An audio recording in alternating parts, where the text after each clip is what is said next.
नमस्कार, कहानी सागर में आपका हार्दिक स्वागत है। आज सुनिए मुंशी प्रेमचंद की लिखी हुई दिल छू लेने वाली कहानी पूस की रात। हल्कू ने आकर स्त्री से कहा, सहना आया है, लाओ जो रुपए रखे हैं उसे दे दूं, किसी तरह गला तो छूटे। मुन्नी झाड़ू लगा रही थी, पीछे फिरकर बोली, 3 ही रुपए हैं, दे दोगे तो कंबल कहां से आएगा? माघ पूस की रात हार में कैसे कटेगी? उससे कह दो फसल पर दे देंगे। अभी नहीं। हल्कू एक क्षण अनिश्चित दशा में खड़ा रहा। पूस सिर पर आ गया, कंबल के बिना हार में रात को वह किसी तरह सो नहीं सकता। मगर सहना मानेगा नहीं, घुड़कियां जमाएगा, गालियां देगा। बला से जाड़ों में मरेंगे, बला तो सिर से टल जाएगी। यह सोचता हुआ वह अपना भारी भरकम डील लिए हुए, जो उसके नाम को झूठ सिद्ध करता था, स्त्री के समीप आ गया और खुशामद करके बोला, दे दे, गला तो छूटे, कंबल के लिए कोई दूसरा उपाय सोचूंगा। मुन्नी उसके पास से दूर हट गई और आंखें तरेरती हुई बोली, कर चुके दूसरा उपाय? जरा सुनू तो, कौन सा उपाय करोगे? कोई खैरात दे देगा कंबल? न जाने कितनी बाकी है जो किसी तरह चुकने ही नहीं आती। मैं कहती हूं, तुम क्यों नहीं खेती छोड़ देते? मर मर काम करो, उपज हो तो बाकी दे दो। चलो छुट्टी हुई, बाकी चुकाने के लिए ही तो हमारा जन्म हुआ है। पेट के लिए मजूरी करो, ऐसी खेती से बाज आए। मैं रुपए न दूंगी, न दूंगी। हल्कू उदास होकर बोला, तो क्या गाली खाऊं? मुन्नी ने तड़पकर कहा, गाली क्यों देगा? क्या उसका राज है? मगर यह कहने के साथ ही उसकी तनी हुई भौहें ढीली पड़ गईं। हल्कू के उस वाक्य में जो कठोर सत्य था, वह मानो एक भीषण जंतु की भांति उसे घूर रहा था। उसने जाकर आले पर से रुपए निकाले और लाकर हल्कू के हाथ पर रख दिए। फिर बोली, तुम छोड़ दो अब की से खेती, मजूरी में सुख से एक रोटी तो खाने को मिलेगी, किसी की धौंस तो न रहेगी। अच्छी खेती है, मजूरी करके लाओ, वह भी उसी में झोंक दो, और ऊपर से धौंस। हल्कू ने रुपए लिए और इस तरह बाहर चला, मानो अपना हृदय निकाल कर देने जा रहा हो। उसने मजूरी से एक एक पैसा काट काट कर 3 रुपए के लिए दल के लिए जमा किए थे। वे आज निकल जा रहे थे।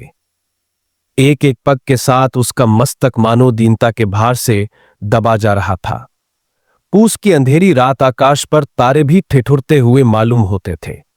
हल्कू अपने खेत के किनारे ऊख के पत्तों की एक छतरी के नीचे बांस के खटाले पर अपनी पुरानी गाढ़े की चादर ओढ़े पड़ा कांप रहा था।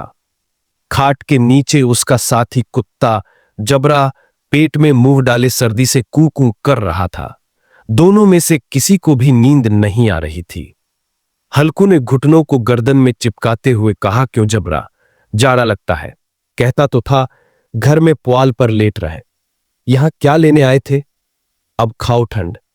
मैं क्या करूं? जानते थे मैं यहां हलवा पूरी खाने आ रहा हूं? दौड़े दौड़े आगे आगे चले आए। अब रो नानी के नाम को। जबरा ने पड़े पड़े दुम हिलाई और अपनी कूक को दीर्घ बनाते हुए हल्कू की बात का मानो समर्थन किया। हल्कू फिर बोला, कल से मत आना मेरे साथ, नहीं तो ठंडे हो जाओगे।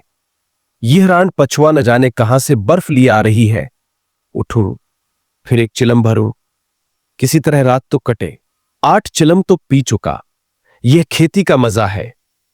और एक भगवान ऐसे पड़े हैं जिनके पास जाड़ा आए तो गर्मी से घबराकर भागे। मोटे मोटे गद्दे, लिहाफ, कंबल, मजाल है जाड़े का गुजर हो जाए। हल्कू ने गहरी सांस ली और बोला, तकदीर की खूबी, मजूरी हम करें और मजा दूसरे लूटें। हल्कू उठा, गड्ढे में से जरा सी आग निकालकर चिलम भरी। जबरा भी उठ बैठा। हल्कू ने चिलम पीते हुए कहा, पिएगा चिलम? जाड़ा तो क्या जाता है, हां जरा मन बदल जाता है। जबरा ने उसके मुंह की ओर प्रेम से छलकती हुई आंखों से देखा। हल्कू बोला, आज और जाड़ा खा ले, कल से मैं यहां पुआल बिछा दूंगा, उसी में घुसकर बैठना, तब जाड़ा न लगेगा। जबरा ने अपने पंजों से उसकी घुटनियों पर दबाव दिया और मुंह के पास अपना मुंह ले गया। हल्कू को उसकी गर्म सांस लगी। चिलम पीकर हल्कू फिर लेटा और निश्चय करके लेटा कि चाहे कुछ हो अब की सो जाऊंगा। पर एक ही क्षण में उसके हृदय में कंपन होने लगा। कभी इस करवट लेटता, कभी उस करवट, पर जाड़ा किसी पिशाच की भांति उसकी छाती को दबाए हुए था। जब किसी तरह न रहा गया, हल्कू ने जबरा को धीरे से उठाया और उसके सिर को थपथपाकर उसे अपनी गोद में सुला लिया। कुत्ते की देह से जाने कैसी दुर्गंध आ रही थी, पर वह उसे अपनी गोद में चिपटाए हुए ऐसे सुख का अनुभव कर रहा था जो इधर महीनों से उसे न मिला था। जबरा शायद यह समझ रहा था कि स्वर्ग यही है, और हल्कू की पवित्र आत्मा में तो उस कुत्ते के प्रति घृणा की गंध तक न थी। अपने किसी अभिन्न मित्र या भाई को भी वह इतनी ही तत्परता से गले लगाता। वह अपनी दीनता से आहत न था जिसने आज उसे इस दशा को पहुंचा दिया। नहीं, इस अनोखी मैत्री में जैसे उसकी आत्मा के सब द्वार खोल दिए थे और उनका एक एक अणु प्रकाश से चमक रहा था। सहसा जबरा ने किसी जानवर की आहट पाई। इस विशेष आत्मीयता ने उसमें एक नई स्फूर्ति पैदा कर दी थी जो हवा के ठंडे झोंकों को तुच्छ समझती थी। वह झपट कर उठा और छपरी से बाहर आकर भौंकने लगा। हल्कू ने उसे कई बार चुनकार कर बुलाया, पर वह उसके पास न आया। हार में चारों तरफ दौड़ दौड़ कर भौंकता रहा। एक क्षण के लिए आ भी जाता तो तुरंत ही फिर दौड़ता। कर्तव्य उसके हृदय में अरमान की भांति ही उछल रहा था। 1 घंटा और गुजर गया। रात ने शीत को हवा से धधकाना शुरू किया। हल्कू उठ बैठा और दोनों घुटनों को छाती से मिलाकर सिर को उसमें छिपा लिया। फिर भी ठंड कम ना हुई। ऐसा जान पड़ता था सारा रक्त जम गया है, धमनियों में रक्त की जगह हिम बह रही है। उसने झुककर आकाश की ओर देखा। अभी कितनी रात बाकी है? सप्तर्षि अभी आकाश में आधे भी नहीं चढ़े। ऊपर आ जाएंगे तब कहीं सबेरा होगा। अभी पहर से ऊपर रात है। हल्कू के खेत से कोई एक गोली के टप्पे पर आमों का एक बाग था। पतझड़ शुरू हो गई थी। बाग में पत्तियों का ढेर लगा हुआ था। हल्कू ने सोचा चलकर पत्तियां बटोरूं और उन्हें जलाकर खूब तापूं। उसके मन में आया रात को कोई मुझे पत्तियां बटोरते देखे तो समझे कोई भूत है। कौन जाने कोई जानवर ही छिपा बैठा हो। मगर अब तो बैठे नहीं रहा जाता। उसने पास के अरहर के खेत में जाकर कई पौधे उखाड़ लिए और उनका एक झाड़ू बनाकर हाथ में सुलगता हुआ उपला लिए बगीचे की तरफ चला। जबरा ने उसे आते देखा, पास आया और दुम हिलाने लगा। हल्कू ने कहा, अब तो नहीं रहा जाता जबरू, चलो बगीचे में पत्तियां बटोर कर तापे। टौटे हो जाएंगे तो फिर आकर सोएंगे। अभी तो बहुत रात है। जबरा ने कू कू करके सहमति प्रकट की और आगे आगे बगीचे की ओर चल दिया। बगीचे में खूब अंधेरा छाया हुआ था और अंधकार में निर्दय पवन पत्तियों को कुचलता हुआ चला जाता था। वृक्षों से ओस की बूंदें टप टप नीचे टपक रही थीं। एकाएक एक झोंका मेहंदी के फूलों की खुशबू लिए हुए आया। हल्कू ने कहा, कैसी अच्छी महक आई। जबरू, तुम्हारी नाक में भी तो सुगंध आ रही है। जबरा को कहीं जमीन पर एक हड्डी पड़ी मिल गई थी। वह उसे चिचोड़ रहा था। हल्कू ने आग जमीन पर रख दी और पत्तियां बटोरने लगा। जरा देर में पत्तियों का ढेर लग गया। हाथ ठिठुरे जाते थे, नंगे पांव गल रहे थे और वह पत्तियों का पहाड़ खड़ा कर रहा था। इसी अलाव में वह ठंड को जलाकर भस्म कर देगा। थोड़ी देर में अलाव जल उठा।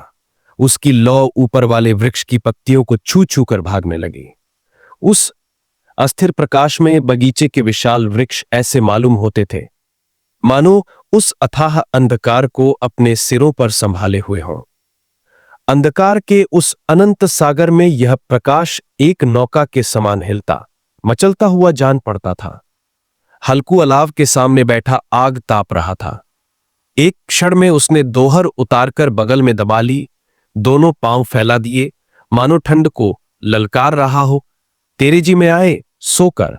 ठंड की असीम शक्ति पर विजय पाकर वह विजय गर्व को हृदय में छिपा न सका। उसने जबरा से कहा, क्यों जब्बर, अब ठंड नहीं लग रही है। जब्बर ने कू कू करके मानो कहा, अब क्या ठंड लगती ही रहेगी। हल्कू ने हंसकर कहा, पहले से यह उपाय न सूझा, नहीं तो इतनी ठंड क्यों खाते? जब्बर ने पूंछ हिलाई।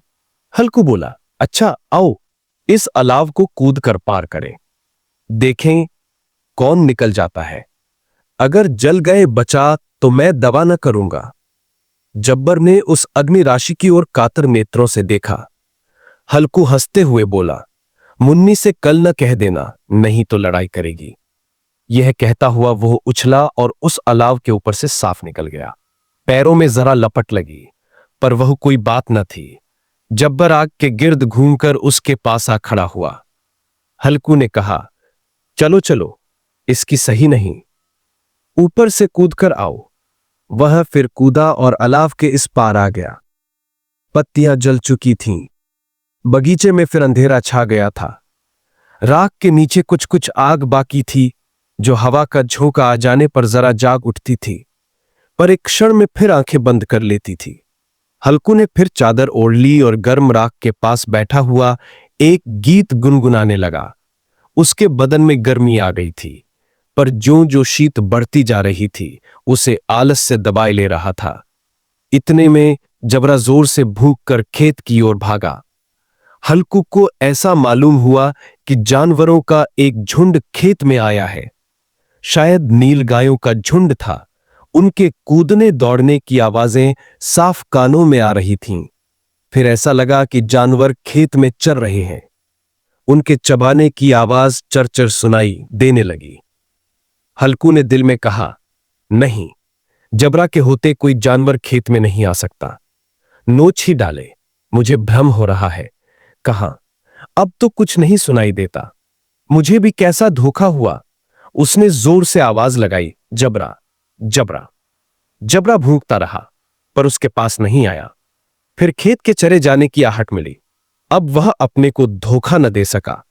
उसे अपनी जगह से हिलना जहर लग रहा था। कैसा दंदाया हुआ बैठा था। इस जाड़े पाले में खेत में जाना, जानवरों के पीछे दौड़ना असह्य जान पड़ा। वह अपनी जगह से न हिला।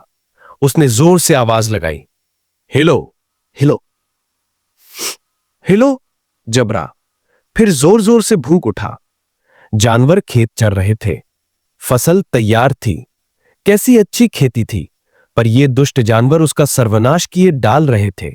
हल्कू पक्का इरादा करके उठा और 2-3 कदम चला, पर एकाएक हवा का ऐसा ठंडा चुभने वाला बिच्छू के डंक सा झोंका लगा कि वह फिर बुझते हुए अलाव के पास आ बैठा और राख को कुरेदकर अपनी ठंडी देह को गरमाने लगा। जबरा अपना गला फाड़ डालता था। नील गायें खेत का सफाया किए डाल रही थीं और हल्कू गर्म राख के पास शांत बैठा हुआ था। अकर्मण्यता ने रस्सियों की भांति उसे चारों तरफ से जकड़ रखा था। उसी राख के पास गर्म जमीन पर वही चादर ओढ़कर वह सो गया। सवेरे जब उसकी नींद खुली, तब चारों तरफ धूप फैली हुई थी और मुन्नी कह रही थी, क्या आज सोते ही रहोगे? तुम यहां आकर रम गए और उधर सारा खेत चौपट हो गया। हल्कू ने उठकर कहा, क्या तू खेत से होकर आ रही है? मुन्नी बोली, हां, सारे खेत का सत्यानाश हो गया। भला ऐसा भी कोई सोता है? तुम्हारे यहां मंडैया डालने से क्या हुआ? हल्कू ने बहाना किया, मैं मरते मरते बचा, तुझे अपने खेत की पड़ी है।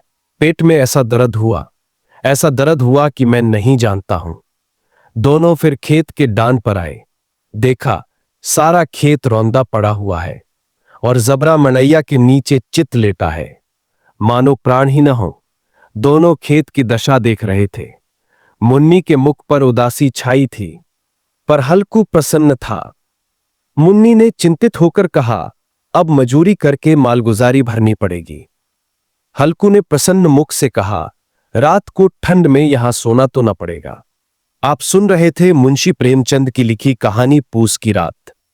ऐसी और प्रेरणादायक कहानियों के लिए हमारे चैनल कहानी सागर को सब्सक्राइब करें। अगर यह कहानी आपके दिल को छू गई हो तो इसे लाइक करें और अपने दोस्तों और परिवार के साथ शेयर करें। धन्यवाद।